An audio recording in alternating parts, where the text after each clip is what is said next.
Hey folks, Mike with Vulcan Cyber. Every week, the First Officer's blog covers a few stories that made the news in the cybersecurity world. Here is the TLDR version of 3 from our March 20th, 2023 edition. In our first story, TikTok remains in the news, with the Biden administration supporting some bipartisan legislation known as the Restrict Act. This will have various federal agencies looking at multiple technologies that originate from countries outside the US that they consider a foreign threat. TikTok's already banned from government-owned kit, and this would likely see that ban extended.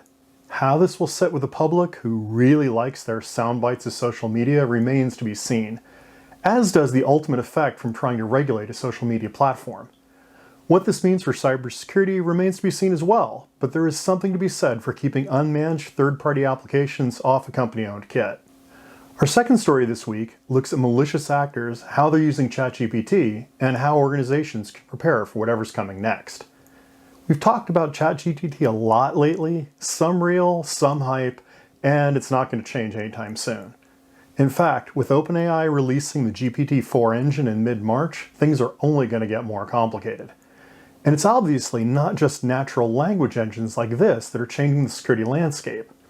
There are a range of machine learning-based tools that help people write code, which includes threat actors who use AI technologies to write malicious code and help them get around existing defenses. On the plus side, the defenders are taking advantage of these tools too, so it's not all bad news. Finally this week, CISA, the Cybersecurity and Infrastructure Security Agency, did a press release about a project they started in late January 2023 called the Ransomware Vulnerability Warning Pilot Program.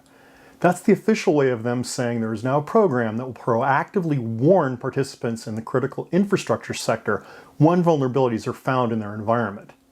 It's focused on ransomware now, as the name implies, but it could easily extend to cover any sort of malware threat.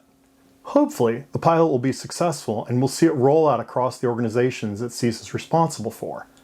Of course, if you're not part of the pilot but have asset management and vulnerability scanning tools, a solid risk management system can help by letting you know when you're vulnerable and highlighting the most serious issues. That's it for this week. If you're enjoying these on YouTube, please do us a solid and hit those like and subscribe buttons. As always, thanks for watching, and we'll catch you next time.